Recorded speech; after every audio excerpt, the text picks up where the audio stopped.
He said, what'd he say, y'all? He said, "You're beautiful. I just want to taste you.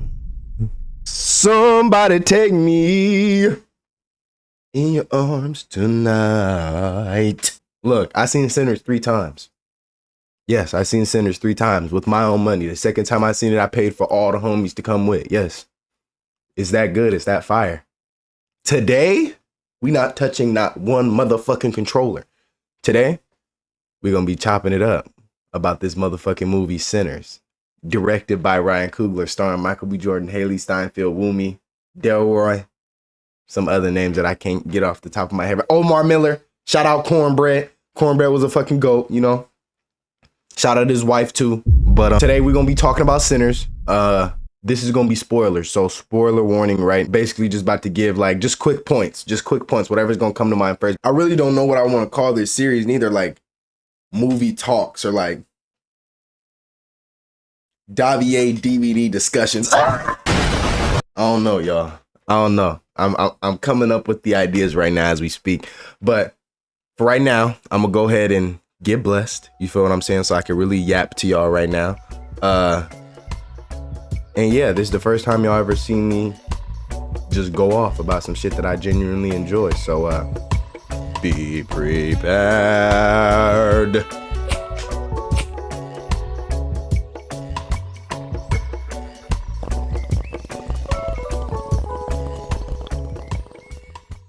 Okay. So the movie basically kicks off at the end of the movie, right? Which things like that always gonna like turn me the fuck up. I'm always gonna be turned on about shit like that. Like shit, things that are like puzzle pieces, my niggas, shit that makes sense, shit that can be explanated. Is that a word? Explained, sorry. If shit can be explained,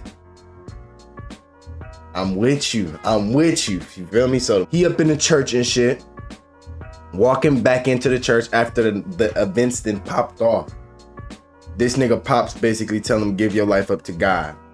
But seeing his Pops come and basically tell the church what's happening and why he should throw his life to God, he's flashing back to the night that happened, seeing Remick the vampire, which is some goated shit. I don't know how I'm about to edit this.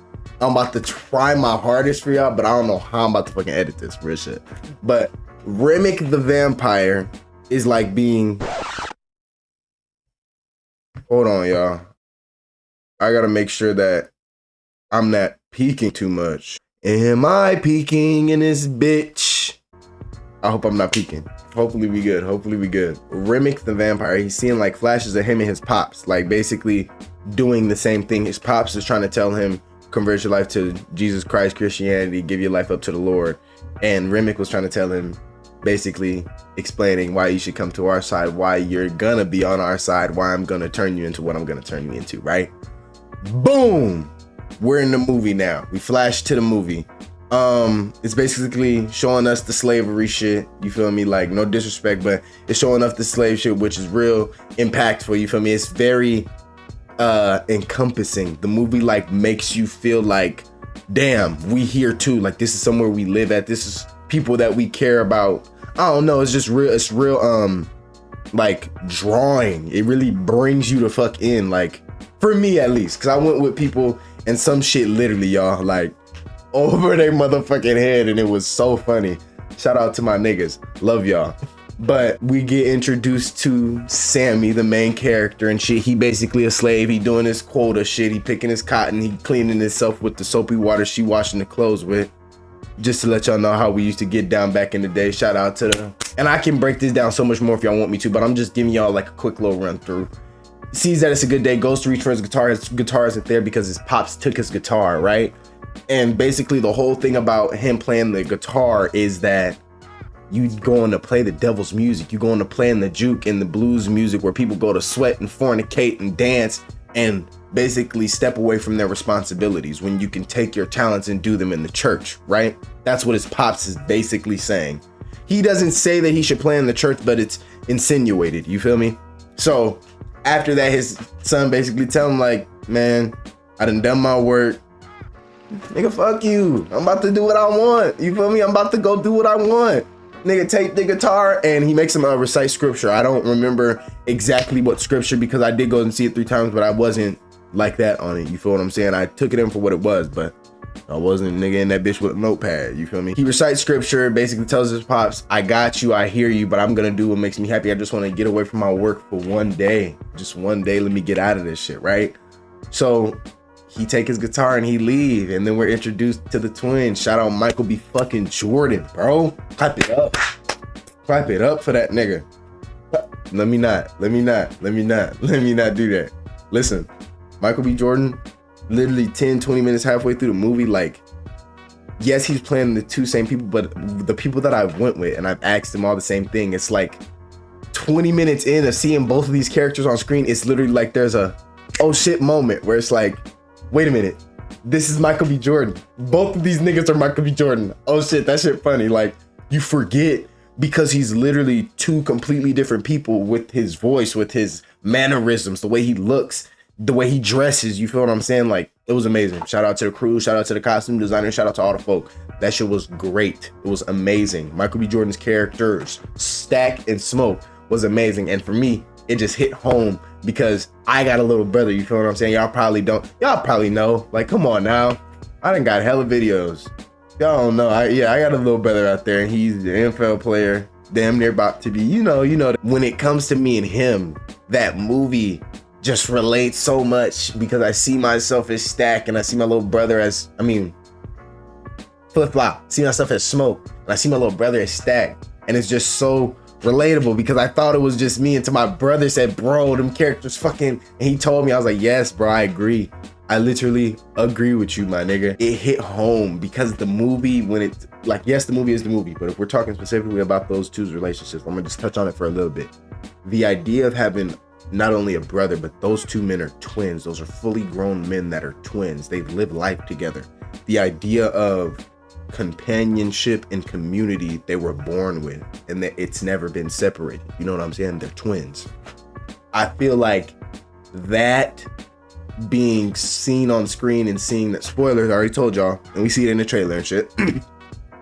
Stack dies and his brother is sitting there, Smoke, with his Stack brother dying in his arms, and he's like, what happened? What the fuck? And he's so, Smoke is a soldier, so yes, he can focus on shit and get shit done.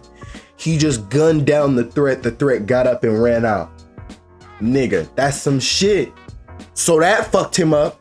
And then the fact that his brother's on the floor, nigga letting out all of what he got left. He's literally saying his last words. I'm pretty sure Stack's last words was, I'm scared and I love you, or she bit me and I love you. One or the other, but it was definitely I love you. And that's another thing about these 2 niggas. These 2 niggas can show emotion when it got down to it. You know what I'm saying? Smoke, at one of our introductions to him, when he separates from Stack and they go and do their business. I haven't got to that yet, but I'm just talking about their relationship. Smoke is able to show emotion when he goes to visit his dead child. Stack is able to show emotion to Mary, when she asks for her closure. He tells her, yes, I love you, but I couldn't keep you safe. He told her that. Both of these men could show emotion when it mattered. And it's like, oh, that shit's so tough because a lot of niggas can't do that. A lot of niggas aren't comfortable with doing that. I'm not comfortable with doing that. You feel me? As much as it happens, niggas aren't comfortable with that happening. And it's like, for these men to do it and be cool with doing that because they grew up doing that with each other because they're twins, is such a strong fucking thing. It's such a fucking strong thing. And it reminded me of me and my brother. And I couldn't imagine having a twin brother if that was my twin. You feel what I'm saying? Like, literally, it's their relationship is deep. But anyway, we're introduced to them. We kind of see their differences. We see that Stack is more the player, the smooth talker, the go with the flow. He's slick, but he's less serious and less quick to pop than Smoke. Smoke is more of a nigga, not going for shit. Do not say the wrong thing, because did I hear you say the wrong thing? Now I gotta kill you. Or like in the movie, some niggas is robbing the truck because they didn't think that the Smoke and Stack twins was back in town. They thought that the little girl he sent in the truck to watch the truck and let him know when somebody was trying to rob it was lying. So they sitting in there robbing that bitch. He walk outside, shoot one nigga in the ass. The other nigga go to run. He said, "Where you going, nigga? Bet this bullet will beat you there." Nigga, what? He's not wrong. That's some serious shit. Stack wasn't on that. Smoke was on that 100% of the time. Niggas tried to give wooden coins from earning them with they cotton shit. Stack accepted it. Basically trying to tell people, it's okay, like here you can be free, you can give us what you earned, we understand it. Smoke was like, nigga, fuck that. We need American motherfucking dollars. Fuck is we talking about? What? And Stack was just like, no, you gotta understand, fuck it. Ooh, let it be. The two brothers being a part of mobs, working with Al Capone. One works for the Italian mob, one worked for the Irish mafia. They robbed both sides and let both sides think that they robbed each other and took their supplies and then went to open a juke joint. They opened this juke joint expecting to make money and then move on with their lives. Right now, the brothers go and pick up Sammy, who goes and gets in the car with his cousin with his guitar. They talk in the car. They're basically chopping it up about some shit. They move. How long have I been recording? 11 minutes? Damn, I'm just trying to get this quick one out for y'all. All right, look, let me speed it up. They're talking in the car, and it's just basically about home and shit, basically showing that they care about their cousin. Their cousin literally looks up to both of them, right? They get to the point where they pull up on this truck, whatever the fuck. They're going to take apart this truck, basically get it ready to take out on the road, and Lil Sammy's just sitting there. He's kind of seeing them work, so he decides, hey, let me help. He snatched it off, and a big ass motherfucking snake his back, and he's looking at him. And the play on this movie is a lot about the devil and demons. And if you guys know about certain mythologies and religions, the serpent represents Satan or the deceiver or Lucifer, all these different things. So that, in my mind, when I seen that, boom, that's your first you know what I'm saying? Like magnifying glasses, like, okay, something is clearly hawking this nigga Sam. Like, everything was cool they was doing. He snatched the curtain back, shit, that motherfucker get back and is staring at him, right? Smoke and Stack see it. You could clearly see in this moment how Stack and Smoke are literally each other's right. Well, I won't say that. I'll say Stack is Smoke's right-hand man. Stack takes his trench knife, throws it to Smoke, and Smoke kills the snake. You feel me? Throws it off to the side and lets it bleed out. You feel me? They make the decision to split up. Sammy goes with Stack to go gather people up for the juke, and Smoke goes to handle the business, basically get shit done. Stack introduction. He's teaching Sammy how to lick the motherfucking button. We all know what button I'm talking about. I don't have to say anything further. You feel what I'm saying? In that car ride to go in to gather people, Sammy decides to play the guitar for Stack. When Sammy plays the guitar for Stack is literally like shocked, like literally like, oh my god. And then he's like, whoa, like hell yeah, nigga, like we about to make some motherfucking bread, nigga. Like he's lit as fuck, right? He can see that his cousin really has a gift, right? They go to gather people. We go back to Smoke. I told you, shoot them two niggas in the ass. We move forward. He paid the Asian folk, basically letting them know, like, hey, I need some catfish for the juke joint. Y'all come through, make some bread. They agreed, you feel me? So they gonna come to the juke joint. He gathered some folk and some product. Feel me? Shot two niggas in the ass. Moving on, we go back to Stack. Stack is going to the train station to tell everybody, right? Stack gets ran up on by Mary. Mary is the one I told you he gives closure to. She got a little drop of black. She got a drop of black. He's black though. She looks white. But that 1% rule, I guess, you feel me, back then, your ass could still get lynched and shit. So she decided to stay with the whites. But she didn't decide that. Like, Stack sent her there, sent her on that journey to keep her safe, and told her I'm gonna leave and come back and we feel we're gonna be in love and run away or whatever the fuck. And he lied to her. He went off with his brother and did what he did and came back 7 years later. And 7 years later, she sees him at this fucking train station. And she's like, what the fuck, nigga? I waited for you. Like, you fucking tripping, right? And he's like, I told you, stay the fuck away from me. This, that, the third. And it's real, you can see that their love is really, what's the word for it? I don't want to say vulgar, but it's raw. Like, I don't need you to be in danger, so fuck you, stay the fuck away from me, and fuck your mama. That's basically what this nigga say. You feel me? And they mom, I guess, raised them because their father was a crazy nigga and smoke killed they daddy. Like, it go deeper, and Stack leaves the train station. he acquired Delroy too, which is Delta Slim. Delta Slim is basically like the old head who's still here, and he know both sides of the shit. And there's such amazing scenes with him, bro. I wish I could go deeper in depth with it. You feel what I'm saying? But if y'all want a deeper dive, y'all let me know. Cause this is just quick. We already been recording for 15 minutes. I don't want this video to be longer than 30. You feel what I'm saying? Delta Slim is introduced. He's basically just the old head drunkard who's been here. He knows what it is to be a slave and to be beaten and to see his friends get lynched and shit. And there's a great depiction and great story that he tells in the movie that y'all gotta go see. You feel what I'm saying? When they get re-released in theaters. After leaving the railroads, we go to the juke. Or no, we're introduced to Remick, I'm pretty sure. And we see that Remick literally falls from the fucking sky from being chased from some Indians, which is cool as fuck to me. He runs up on a house, basically talks his shit, acquires some motherfucking Ku Klux Klan members because they invite him in. So he bite the husband while the wife is talking to the Indians, right? Once she get the Indians leave because they see that the sun's going down. They said, all right, have a good day, leave. Because they was asking like, hey, have you seen anybody? Did you let them into your house? If you let them into your house, we need to get you guys out ASAP. Like, we need to handle this right now. And then when they looked at the son, his homie said, oh, la, la, la, la. Like, whatever they said. No disrespect. I just don't know the language. The sun is going down. We got to go home. He was like, you have a blessed night, ma'am. And he left. She closed the door. She's asking for her husband. Nigga Remick posted up like this. Nigga, eyes red, mouth covered in blood. He like, oh, don't worry. He's just resting. That nigga get up. He smiled at her. His shit all sharp. He said, hey, baby. I said, ah.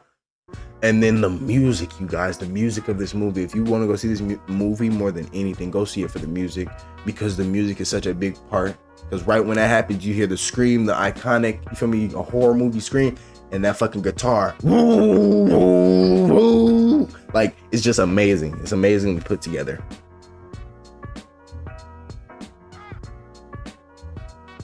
We get to the juke. We're setting up the juke. We basically see a whole bunch of niggas showing up to the juke, right? And I'm trying to remember. After everybody gets to juke, we see that Mary pull up to the juke. And everybody like, oh shit, Mary done pulled up to the juke. They let her in. She feel me? It's like, oh shit, whatever the fuck, you feel me? She walk up on Stack. And Stack is like, he grab her up like, bitch, I'm about to, you out of here. You out of here. I'm about to, like, you feel me, whatever the fuck. Like, I'm about to get these bitches to beat you up. And she's like, nigga, I'll beat every bitch up in here. Like, she was a little thug white. I was like, okay, it's okay. I fuck with you. Everything's pretty cool. Everything's like, okay. Like, more than okay. Until Sammy get his ass up on that stage. And when that nigga Sammy get up there and somebody take me in your eye. When he get up there and hit that motherfucker, it's depicted and said at the beginning of the movie that some people in certain religions, in African religion, they're called griots, have the ability to break the veil and pierce time with their music and their ability and their gift of music. Sammy had that gift, and in that juke that night, he does it. And I'm not even gonna try to explain it because you need to go see it. Shout out to fucking Ryan Coogler, bro. That scene is amazing. And I feel like a lot of people look at it and just see it as like, oh, okay, like this is like everybody's in the, no, my nigga, like it's so much going on in that scene, my nigga. Like, Sammy's voice is allowing the portal to be open to allow connection to everybody in that room. White passing, black niggas, Asian folk, women, men. You feel what I'm saying? Like, that music is the portal. Music is the connecting source. Music is the one thing that us as people created. You feel what I'm saying? We created the music from our trauma, from our happiness, from our pain, our joy, whatever the fuck it was. You feel what I'm saying? We created that music. It wasn't given to us or taught to us, forced upon us, or whatever the fuck. You feel me? So I find that scene amazing. And after that scene happens, Remick is drawn by that opening of the portal. He's drawn to that. And he comes to basically, hey, like, I want in, we want in type shit. And they decline. Get the fuck out of here. They pick up on the, I don't know. Annie, Smoke's woman is the one who's really, I don't know. I don't know about this. Y'all need to go for sure. Right? Time is passing. We getting the juke. I told you. Sammy do some wild shit to Pearline and shit. Pearline is a married woman. Yeah, some wild shit. Y'all gotta go see it. I don't want to give too much away. Y'all probably been spoiled on TikTok though. Oh, y'all ain't no real movie goers for real. Stack and Mary are talking, and Mary decides to tell Stack, like, hey, like, I'll go see what these white folks, if they got some real money. Like, they'll tell me more than they'll tell you. I'll go get you this money. I know y'all ain't hitting it like y'all need to tonight. I got you. Feel me? Trying to be a real woman. And I respect that. You feel me? Trying to help out her man. And I think that's some of the realest shit ever.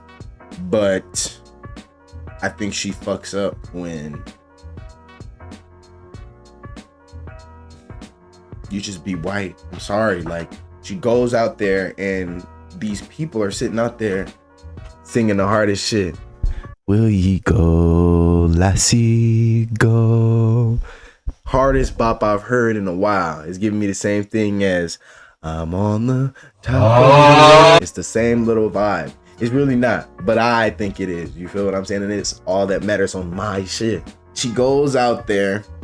She's talking to them. She sees, oh, I see that y'all are good people. And basically, you're in this scene. You can see that there's some type of mind control going on with the people Remick is with, because he's saying things and then they're saying them. And then you can see that Remick is sitting still, but the people are interacting with her like Remick should be, because he's the one making the conversation. You feel what I'm saying? So this is happening, and he basically tells her she needs saved, and she says, no, I don't. He takes his guitar off and he turns away, and then he looks at her. He drooling, his eyes is red. She get up and pull the gat on that nigga. Cat, cat. I was like, oh! I was like, okay, respect. And he's like, whoa, like his shit goes away immediately. All of it. He wiped his mouth. And she's like, I bet, like, y'all best get going, right? Fuck out of here. Then she make this mistake of turning her back on this motherfucker. And guess what this nigga do? Guess what this nigga does? This nigga leaps up in the air on her ass. And the scene changes. I'm pretty sure Smoke is telling Sammy that he doesn't want him in this life. He doesn't want him involved in it at all. Like, playing blues, going to jukes, none of that shit. He thinks it's bad for him. Leave it to me and my brother Stack. We'll do the bad shit. You go play in the church. Give your gift up to the Lord, right? Sammy tell him, nigga, nah, I'm gonna do what I want. And if you're not cool with that, you may as well shoot me. This nigga Smoke pull a gun on him and cock that motherfucker back and tell him I'm a soldier. You just gave me an order. He put the gun away. Guess who asked him to get let in? Mary ass. She get let in, bro. She goes straight to Stack and call that nigga. Alas, she look good too. I won't lie. But she say, alas, that nigga get up. She kiss him in the mouth, snatch his toothpick out, whatever the fuck. And she walk to the back room. He go to the back room. They start doing some freaky ass shit in that back room. I won't say much, but she bites him back there. And literally, like, the way it's shot, I didn't even realize until like the second time I went, it's all one shot. So there's not a lot of cuts. Like, the way they shoot it is meant for you to like see Sammy go up to the door, see them doing what they're doing, close the door, go back out the door, go back to Smoke and tell him I can't go in there and do that shit alone, because Smoke is the one who sends him. And he goes there and then he comes back and this is all in one shot. And then Smoke, when he comes back and tells Smoke I'm not going in there alone, Smoke goes to the room and then he stops for a second and asks Delroy, Delta Slim, he's like, where the fuck is Cornbread, because Cornbread went to ask to go to the bathroom after he let Mary in, right? Nigga. He gets to the door, boom, he sees it. He sees Mary on that nigga. She gets up, bloody. He He's paused for a second. He drop her ass though. Lay her ass down. She gets up, runs out. We're gonna kill every last one of you and shit. He sees his brother dying. His brother dies. He goes outside, and I'm pretty sure at this time they're talking about what could be happening. Like who it could be, a Haint, it could be a this, whatever the fuck. And Annie is the one with all of the information. She's basically like the motherfucking Lex Luthor, or the Superman. She got all of the motherfucking info, and she's a little bit magical herself. She is a hoodoo priestess. Cornbread comes back, and everybody like, where the fuck have you been? What have you been doing? He's like, hey, what you mean I had to piss? And then I found out I had to shit. Fuck you. And everybody's like, okay, well come in. They're not saying come in, but they're like, okay, walk on in then. Cause he's like, can y'all let me in? He's like, they're like, no, why you can't walk your big ass on in? And Annie basically call him out and basically say, like, nigga, you did. Say it. And he's like, he basically he plays the fuck out of his role, and he don't seem like himself, but then again, he does. It's very odd and weird because he's being mind controlled. At least that's what I think, by Remick at the time. And I think a lot of people believe to say that it's actually them. It was actually Cornbread at the door trying to get in, and the darkness was just passenger at that moment until he would have got in, and then the darkness would have took over. But I don't know. I really don't know. I really have no clue, because when Remick is playing the guitar and you see them leaning, you see them repeating the words that Remick is saying after they're done singing, they're not singing no more. That's what makes sense to me, bro. So Cornbread basically does all this talking, and he's like, well, can you give me my money? And this nigga is literally like this. You give my money type shit. And this nigga Smoke take the money out and actually try and give it to him. Like actually reaches out the door. Nigga Cornbread grab that nigga arm, go to bite that motherfucker. Smoke, ooh, blow that nigga down, nigga Dante style. Drop to the ground and basically see Cornbread get up. His whole shit opened up now. And he like, what the fuck? They put that nigga back in the house and close the door, nigga. Cornbread big ass at the door like this, nigga. Waiting for something to happen, right? In that time, bro, we all flipping out.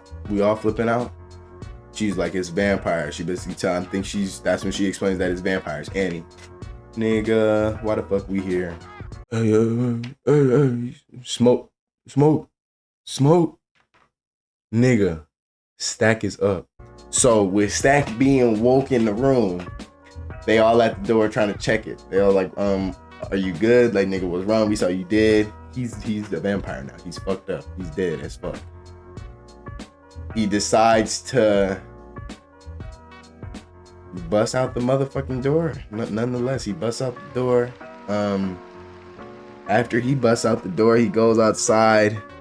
Remick basically tries to convince them one more time with Stack there, and Stack tries to convince Smoke, and it almost works, but it doesn't.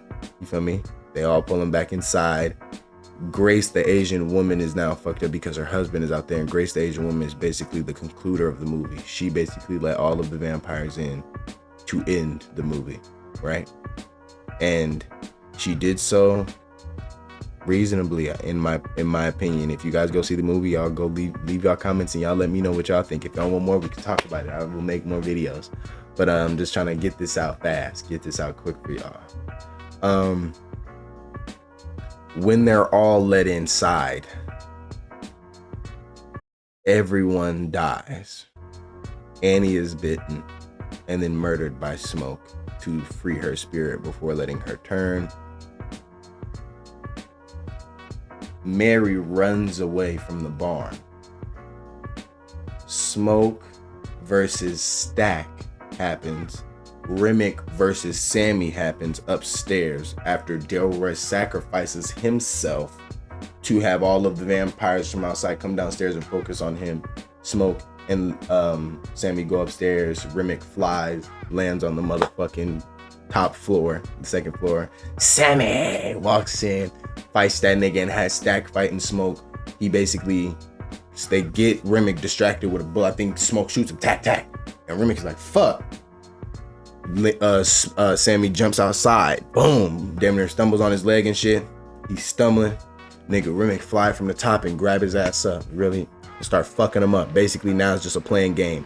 Smoke and Stack are fighting this whole time, and Remick is basically toying with Sammy, trying to explain to him why he should come to our side, why I want your dark gift, why you're gonna have my stories, why I want your stories.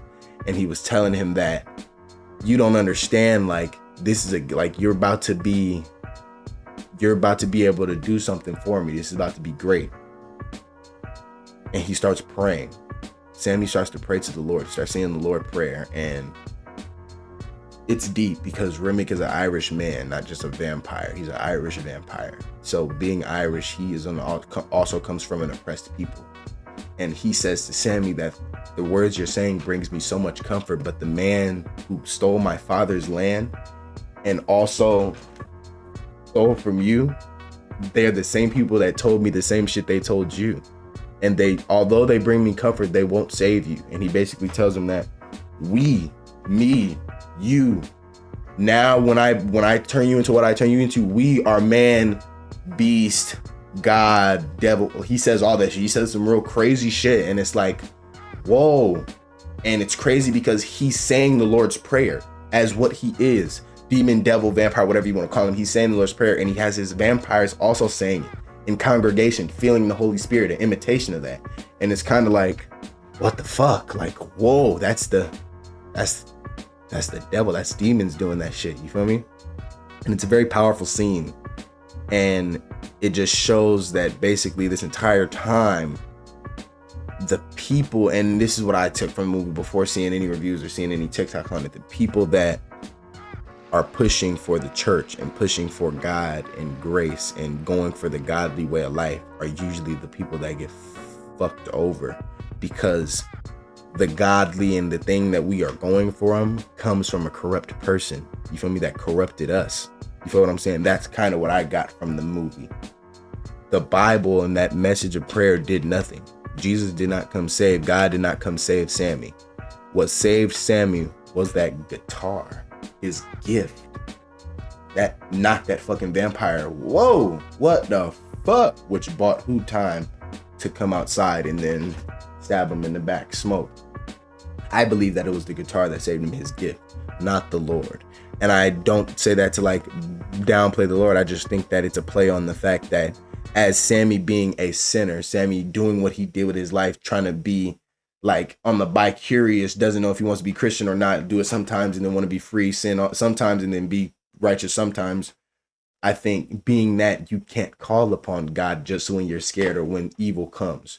You're not living a life that's for God. You're choosing when and want. So why would God just come and protect you if you're not? You feel what I'm saying? That's kind of what I got from it. But what I also got is the fact that you kind of don't need that, which is wrong, but you kind of don't need the Lord in that aspect if you have your gift and the things that we as the people, the people that, you feel me, are your ancestors, the people that the things that we created, that sometimes will buy you time against evil rather than just giving your open prayers to something that you say you believe in and then go against. You feel what I'm saying? It's hard to put together, but I hope you feel what I'm saying. You feel me? And we go to the end of the movie where he walks up to the church, and after the night, after Remick is killed, he goes back to the church to his father, and his father basically tells him to drop the guitar, Sammy, telling him to give his life up to the Lord. And he's just flashing, and there's a good scene where he goes, give your heart, and Perline flashes, which is the girl he kind of had the fling with, he loved, give your voice, and then it shows Delroy, which is Delta Slim. It shows him, which shows like he was the wisdom that he got. You feel what I'm saying? Like the word, you feel me? Give your voice. My voice came from him. He gave me some real shit. He was telling me some real ass stories. He's the one who encouraged me to introduce myself and sing in front of this house. You feel what I'm saying? So I found that cool. And then he said your soul. It was him playing his guitar. And I was like, your soul, that is his gift. That's his gift. He is a griot. That is his gift. And boom, it flashes. He outside driving. He grabbed that fucking guitar, it's broken, bro. And the credits start rolling. And it basically roll telling us, showing us that he grew up deciding to motherfucking go and play the blues and do whatever the fuck he wanted. He had a nice life, opened up a place called Pearlines and did all that shit, right? And credits roll. And then we see that Mary and Stack come into the juke joint that he owns now, and he's like, how? And it turns out that Stack was never killed by Smoke. Smoke just made Stack promise to never fuck with Sammy ever. Never fuck with him, leave him alone. Just live your life. Don't fuck with Sammy though. Don't try and fuck with him, right? And Stack tells Sammy this, and then he smells him. He says, it's not gonna be too long for you. He smells death on Sammy. And he says, I can change it for you. I can make it so you stick around, keep going on tours, keep doing your thing. And he says, I've seen enough of this place. I'm ready to go. Stack then asks him, I don't fuck with the digital shit. I've been playing every one of your records. I've had every one of your records now. I love your music, but I want the real. Do you still got the real in you? The gift is what I think he's referring to. And guess what, y'all? This nigga pull out the same guitar from that night. And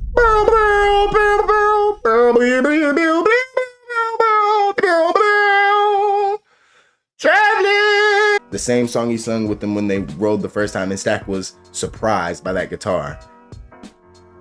And Stack is like, yeah, thank you, I appreciate it, drops off 200 and he goes to walk out. And Sammy basically tells him, I get paralyzed once a week, every night since that night, thinking about that night, dreaming about that night. But up until the sun went down and up until the shit went left, he says he thinks it was the best night of his life. Was it that way for you? And Stack says, no doubt about it. Last time I seen the sun was the last time I seen my brother. And I was just like, wow. And it's flashing. It's making a great compilation of shit. And he says, just for a moment, if it was just a moment, we felt free. And he says, and he goes to walk out. And Mary, bro, she says, see you later, little Sammy, which basically shows you she's not that bloodthirsty ass kid. It's Mary. It's the Mary that we know and love, that we've seen at that train station. And they walk out, and motherfucking Sammy sits there and he kind of like smiles to himself, and credits roll. And then again, there's another post-credit scene that's a little bit more intense to explain. I'm not doing all that. You feel what I'm saying? If y'all want more movie reviews, y'all let me know, because I'm definitely gonna chop this up and I'm gonna put this bitch together for y'all. I hope y'all enjoy something brand new. Like, comment, subscribe, share to your homeboys, your homegirls. Y'all know what it is. And yeah, I'm gonna see y'all next time. Devil May Cry dropping soon. That's what's the next video. I'm working on it right now, so be ready for that. And then after that, we'll see what's next. I know I said Rivals gonna be coming out soon. Gotta figure it out. I'm trying to gather my fucking team, trying to gather my Avengers. Hope y'all enjoyed the little movie review, something new to the channel, something brand new to the channel. And yeah, shit, y'all be easy. Shit, Davier OE out of here. See y'all.